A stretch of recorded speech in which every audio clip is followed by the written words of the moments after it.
हिंदी दर्शन के उलझे हुए प्रश्नों की सीरीज में आपका स्वागत है। आज की कक्षा में हम केशव की प्रमुख रचनाओं को कालक्रम के अनुसार याद करेंगे एक ट्रिक के साथ।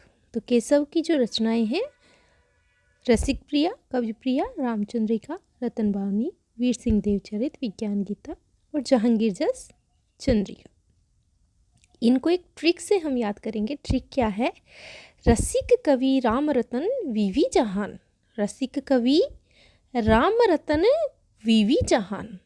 तो रसिक से इनकी कृति हो गई रसिक प्रिया, कवि से इनकी कृति हो गई कवि प्रिया, राम से इनकी कृति हो गई रामचंद्रिका, रतन से इनकी कृति हो गई रतन भावनी, वीर सिंह देवचरित वी से इनकी बड़ा वी से इनकी जो रचना है वह हो गई वीर सिंह देवचरित, छोटा वी से विज्ञान गीता और जहान से जहांगीर जैसे चंद्रिका। तो रसिक प्रिया 1591 ईस्वी में, कवि प्रिया 1601 ईस्वी में, रामचंद्रिका 1601 ईस्वी में, रतन भावनी 1607 ईस्वी में, वीर सिंह देवचरित 1607 ईस्वी में, विज्ञान गीता 1610 ईस्वी में और जहांगीर जस चंद्रिका 1612 ईस्वी में। तो ये ट्रिक है, ये इनकी रचनाओं को कालक्रमानुसार याद करने की ट्रिक है।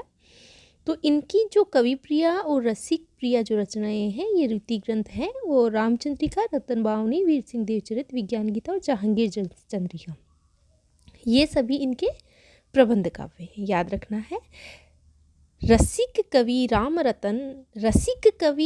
रतन विवि जहान, ये इनकी ट्रिक है, याद रखेंगे। रसिक प्रिया से संबंधित जो परीक्षा में प्रश्न पूछे जाते हैं, रसिक प्रिया 1591 ईस्वी में लिखी हुई रचना है, कालक्रम के अनुसार लगवाई जाती है। ये केशवदास द्वारा रचित सर्वप्रथम रचना मानी जाती है। रसिक प्रिया 16 प्रकाशों में विभक्त रचना है, इसमें रस और नायिका भेद का वर्णन किया गया है। कवि प्रिया 1601 ईस्वी में रचित रचना है और हिंदी की प्रथम काव्य शास्त्रीय रचना मानी जाती है। केशव की प्रथम रचना मानी जाती है रसिक प्रिया, लेकिन हिंदी की प्रथम काव्य शास्त्रीय रचना मानी जाती है कवि प्रिया। यह 16 प्रभावों में विभक्त है और जो कई बार प्रश्न पूछा जाता है आपसे, यद्यपि सुजाति सुलक्षणी सुभर्ण सरस सुव्रत भूषण बिनु न विरजाई कविता बनिता मीत, लगभग परीक्षाओं में ये प्रश्न पूछा जाता है। यह कवि प्रिया की ही पंक्तियां हैं जहां से यह दोहा लिया गया है।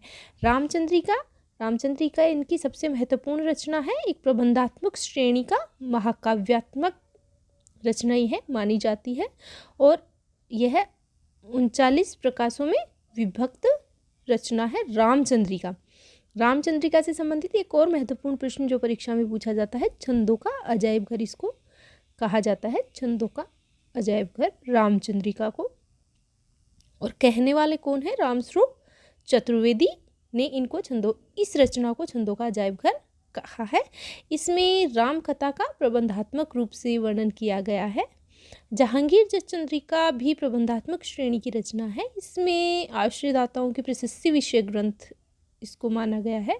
विज्ञान गीता में संस्कृत साहित्य में जो कृष्ण कवि द्वारा रचित प्रबोध चंद्रोदय नाटक है, उस पे यह आधारित है और इसमें प्रतीक शैली में आध्यात्मिक विषय को प्रस्तुत किया गया है। और एक और महत्वपूर्ण प्रश्न जो पूछा जाता है, छंदमाला भी केशवदास की ही रचना है।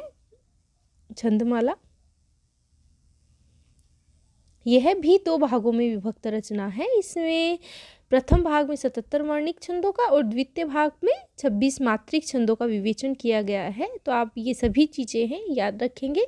केशवदास जी से संबंधित यह प्रश्न भी पूछा जाता है कि यह ओरछा नरेश महाराज इंद्रजीत सिंह के आश्रय में रहते थे। इंद्रजीत सिंह इन्हें अपने गुरु के रूप में सम्मान देते थे। ये हिंदी साहित्य के अंतर्गत सर्वप्रथम सर्वांग निरूपक आचार्य माने जाते हैं केशवदास से संबंधित बहुत महत्वपूर्ण प्रश्न है। हिंदी साहित्य में सर्वप्रथम सर्वांग निरूपक आचार्य केशवदास माने जाते हैं। यद्यपि सुजति सुलक्षणी वाला जो है दोहा, ये याद रखेंगे, ये हिंदी के प्रथम अलंकारवादी कवि भी माने गए हैं। इन्होंने अलंकार की परिभाषा इस प्रकार दी है, जो कहाँ से ली गई है? कवि प्रिया में से ली गई है। तो आज के लिए इतना ही। अगली कक्षा में फिर एक ट्रिक के साथ वीडियो लेके आएंगे। धन्यवाद।